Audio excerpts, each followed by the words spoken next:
My new version of beef Wellington retains the luxuriousness which made it brilliant in the first place, but gives it a seasonal lift. If you want to really spoil your friends this Christmas, this is the perfect special occasion dish. Beef Wellington has to be the ultimate indulgence, one of my all-time favourite main courses, and it would definitely be on my last supper menu. My version is a lot lighter and sexier, and for Christmas I'm going to give it an added twist. First off, the fillet of beef.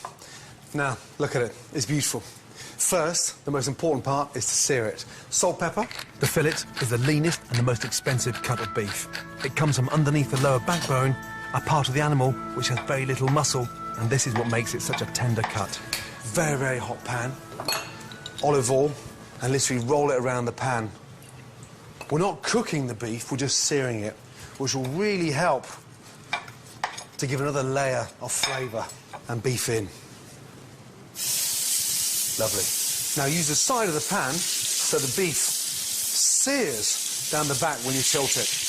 It's a secret to get it done quickly. It gives that really nice roasted flavour. Delicious. Once you've got the colour, very carefully lift up the beef and sear it on top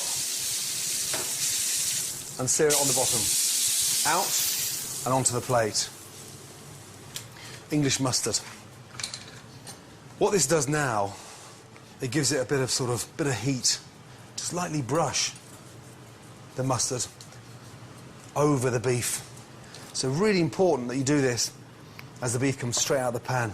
And as the beef starts to cool down, it absorbs all that heat from the mustard. Horseradish is a really nice alternative as well. Just leave that to sit and relax. As the fillet rests, prepare the filling, which is called a duxelle. Put 700 grams of chestnut mushrooms into a blender, add a chopped clove of garlic, season with salt and pepper, and blitz. Christmas wouldn't be Christmas without chestnuts. And just crumble them in to the mushrooms. The chestnut's sweet, nutty flavour works brilliantly with the earthy taste of the mushrooms. And because they contain more starch and less oil than other nuts, they have a much softer texture that is perfect for the filling. That smells amazing. It smells like Christmas. Once the mixture is finely chopped, cook in a hot, dry pan. This removes the water from the mushrooms and intensifies the flavour.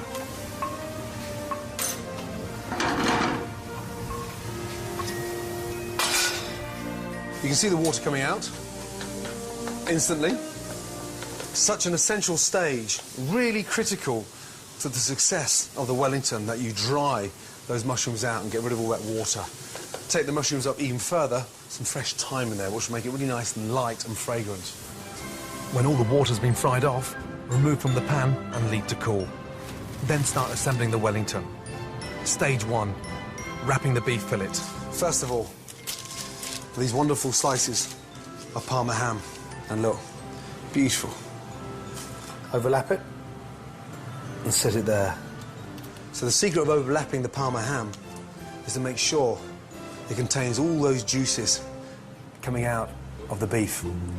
In the traditional recipe for beef Wellington, a thick chive and spring onion pancake is used instead of ham. But the Parma ham makes the dish much lighter, and its sweet, salty flavour really complements the mushroom and chestnut filling. A little touch of pepper. No salt, because the ham is naturally salty. Just a little twist of pepper.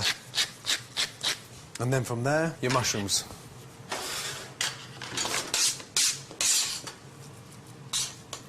And basically, mushrooms go on. Use the back of the spoon to spread them nice and thinly. Half an inch from the ends. Rumpoles. No. Hop it. Every time there's meat, out he comes. Next, lay the beef on top. And very carefully, fold that over. Now, we're going to lift that up and wrap the beef nice and carefully. So all that mushroom and Parma ham is encasing the beef all the way over. Push it nice and tight. Roll it nice and tight. And go all the way over. Now, the secret from here is to really let the cling film do the work. Just nip it at the ends and squeeze. And what we're doing is just creating this wonderful sort of cylinder shape off, and then just twist it nice and tightly. And the tighter it is, the more perfect the shape. Then place in the fridge for 15 minutes to firm up.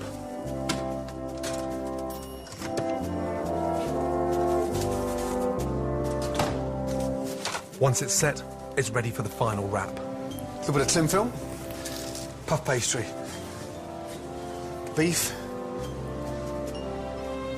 Now, very carefully. First, roll the puff pastry over the beef until the two edges meet. Then trim off any excess pastry and twist the ends together to ensure the beef is completely sealed in its pastry case. To set that perfectly and get it really nice and firm, to make it really cylinder type, cling film over and just pull that nice and tight.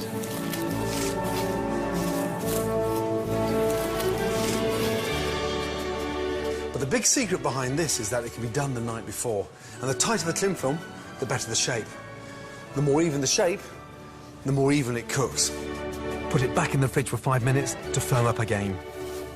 Then take off the cling film. Almost like the perfect Christmas cracker. To give the pastry a lovely rich golden brown colour when it bakes, brush it with egg yolk. And then finally, you don't have to do this, but it's a chefy thing, a little bit of decoration. Back of the knife, down, and then just twist and mark the pastry. When it comes out of the oven, it's got that wow factor.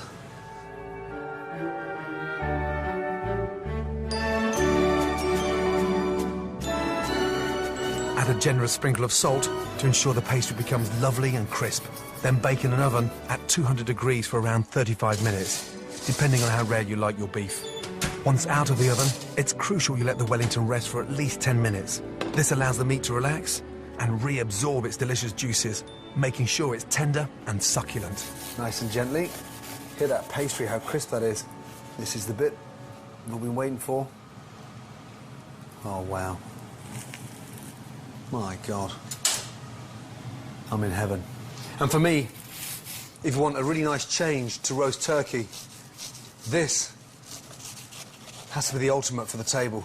It smells Christmassy. The chestnuts, the mushrooms, and that nice crisp pastry on the outside. Look at it. I'm ready to die and go to heaven.